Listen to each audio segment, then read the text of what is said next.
ಅನೇಕ ರಾಜ್ಯಗಳಲ್ಲಿ ಕೇಂದ್ರ ಸರ್ಕಾರದಲ್ಲಿ ಬಿಜೆಪಿ ಅಧಿಕಾರದಲ್ಲಿದೆ, ಕೇಂದ್ರದಲ್ಲಿ ಅಧಿಕಾರದಲ್ಲಿದೆ.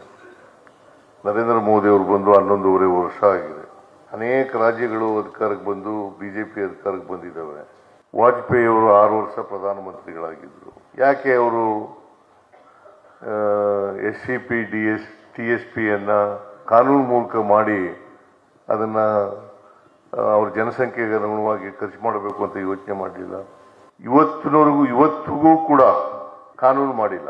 ಕೇಂದ್ರ ಸರ್ಕಾರದಲ್ಲೂ ಮಾಡಿಲ್ಲ, ರಾಜ್ಯ ಸರ್ಕಾರದಲ್ಲೂ ಮಾಡಿಲ್ಲ. 18% ಖರ್ಚು ಮಾಡಬೇಕು ಅಂತ ಇತ್ತಲ್ಲ, ಅದು ಯಾಕೆ ಮಾಡಿಲ್ಲ? ಅದು ಒಂದು. ಎರಡನೇದು, ರಿಸರ್ವೇಷನ್ ಇನ್ ಪ್ರಮೋಷನ್. ಸುಪ್ರೀಂ ಕೋರ್ಟ್ನವರು ಅದನ್ನ ರಿಸರ್ವೇಷನ್ ಇನ್ ಪ್ರಮೋಷನ್ ಅಲ್ಲಿ ಕೊಡ್ತಕ್ಕಂಥದ್ದು ಅನ್ಕಾನ್ಸ್ಟಿಟ್ಯೂಷನಲ್ ಅಂತ ಮಾಡಿದ್ರು. ನಾವು ಒಬ್ಬ ದಲಿತ ಮಹಿಳೆ ಚೀಫ್ ಸೆಕ್ರೆಟರಿ ಆಗಿದ್ಲು, ರತ್ನಪ್ರಭಾ. ಅವ್ರ ಅಧ್ಯಕ್ಷದಲ್ಲಿ ಒಂದು ಸಮಿತಿ ಮಾಡಿ ಸಮಿತಿಯಿಂದ ವರದಿ ತಗೊಂಡು ಅದನ್ನ ಜಾರಿ ಮಾಡಿದ್ರು. ಸುಪ್ರೀಂ ಕೋರ್ಟ್ನಲ್ಲಿ ಅದು ಚಾಲೆಂಜ್ ಆಯಿತು. ಸುಪ್ರೀಂ ಕೋರ್ಟ್ನಲ್ಲೂ ಕೂಡ ಊರ್ಜಿತ ಆಯಿತು. ಯಾಕೆ ಬೇರೆ ಪ್ರೈಮ್ ಮಿನಿಸ್ಟರ್ ಯಾಕೆ ಮಾಡಲಿಲ್ಲ? ಇಲ್ಲೆಲ್ಲ ಚಂದ್ರಶೇಖರ್ ಇದ್ರಲ್ಲ ಈಗ, ಯಾಕ್ರಿ ಮಾಡಲಿಲ್ಲ? ಎಲ್ಲರೂ ಮಾಡಿದಾರ? ಊರ್ಜಿತ ಆಗಿದೆಯಲ್ಲ ಸುಪ್ರೀಂ ಕೋರ್ಟ್ನಲ್ಲಿ, ಯಾಕೆ ಮಾಡಲಿಲ್ಲ? ನಮ್ಮಲ್ಲಿ ಬಹಳ ಜನ ಅದಕ್ಕೆ ವಿರುದ್ಧವಾಗಿ ಆರ್ಗ್ಯುಮೆಂಟ್ ಮಾಡೋರು ಇದ್ದಾರೆ. ದಲಿತ ಸಮುದಾಯಕ್ಕೆ ಸೇರಿದವರೇ ಆರ್ಗ್ಯುಮೆಂಟ್ ಮಾಡೋದು ನೋಡಿದ್ದೀನಿ ನಾನು. ಯಾಕೆ ಮಾಡಿಲ್ಲ? ಯಾವ್ದಾದ್ರು ರಾಜ್ಯದಲ್ಲಿ ಮಾಡಿದಾರ? ಓಲಿ ಪ್ರಧಾನಮಂತ್ರಿಗಳು ಮಾಡಿದಾರ? ಈಗ ಮೊನ್ನೆ ಒಂದು ಕಾನೂನು ಮಾಡಿದ್ದಾರೆ, ಡಿಸೆಂಬರ್ನಲ್ಲಿ 18ನೇ ತಾರೀಕು ಒಂದು ಕಾನೂನು ಮಾಡಿದ್ದಾರೆ. ಮಹಾತ್ಮ ಗಾಂಧೀಜಿ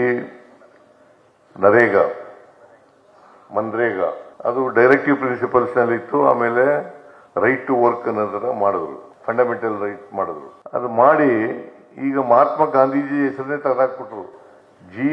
ರಾಮ್ಜಿ ವಿಕಸಿತ್ ಭಾರತ್ ರೋಜ್ಗಾರ್ ಫಾರ್ ಮಿಷನ್ ಗ್ರಾಮೀಣ್ ಅಂತ ಅದರ ಉದ್ದೇಶ, ಅದರ ಅಬ್ರಿವೇಷನ್ ಚೇಂಜ್ ಮಾಡಿಲ್ರಿ, ರಿಪೀಲೇ ಮಾಡ್ಬಿಟ್ರು ಆಕ್ಟ್ನ. GST ತಂದವ್ರು ಯಾರು? ಕೃಷ್ಣ ಪ್ರಸಾದ್ ಅವರ, ಮೋದಿ ಅವರು 8 ವರ್ಷ ಮಜಾ ಮಾಡಿದ್ರು, ಅದನ್ನು ವಸೂಲು ಮಾಡ್ಕೊಂಡು. ಈಗ ಇದಕ್ಕಿದ್ದಲ್ಲೇ ಕಡಿಮೆ ಮಾಡಿಬಿಟ್ರು. ನಾವು ಬಜೆಟ್ ಮಂಡಿಸಿದ್ದೆ ಯಾವಾಗ? ಮಾರ್ಚ್ ತಿಂಗಳಲ್ಲಿ. ಈಗ 6,000 ಕೋಟಿ ಕಟ್ಟಾಗೋಯ್ತು ನಮ್ಗೆ. ಯಾರನ್ನ ಕೇಳೋದು ಇದನ್ನ? ಆಮೇಲೆ ಮನ್ರೇಗಾ 60-40 ಕೊಡಬೇಕು. ಒಟ್ಟಿಗೆ ಕೇಂದ್ರ ಸರ್ಕಾರ 20 ವರ್ಷದಿಂದ ಇತ್ತು. 20 ವರ್ಷದಿಂದ ಕೇಂದ್ರ ಸರ್ಕಾರನೇ ಕೊಡ್ತಿತ್ತು ಮನ್ರೇಗಾಕ್ಕೆ, ಬಡವರಿಗೆ ಕೂಲಿ, ಕಾರ್ಮಿಕರಿಗೆ ಕೂಲಿ ಮಾಡತಕ್ಕಂಥದ್ದು. ಅದನ್ನ ಈಗ 60-40 ಮಾಡಿಬಿಟ್ಟಿದ್ದಾರೆ. ಈ 40% ಸರ್ಕಾರ, ರಾಜ್ಯ ಸರ್ಕಾರ ಕೊಡಬೇಕು. ನಾವು ಬಜೆಟ್ ಎಲ್ಲ ಮಂಡಿಸಿದೀವಿ. ಅದೇನು ಓಲಿ ಬಜೆಟ್ನೆಲ್ಲಾದ್ರು ಮಂಡಿಸಿದಾರ? ಮಧ್ಯದಲ್ಲಿ ಮಾಡಿಬಿಟ್ರು. ಇದರಿಂದ ಸುಮಾರು 2,500 ಕೋಟಿಗೂ ಹೆಚ್ಚು ನಷ್ಟ ಆಗ್ತದೆ. ಯಾರನ್ನ ಕೇಳೋದು? ಮೋದಿ ಅವರು ಕೇಳಿದ್ರು ಕೊಡ್ತಾರ? ಪತ್ರ ಬರೆದಿದ್ದೀನಿ ನಾನು.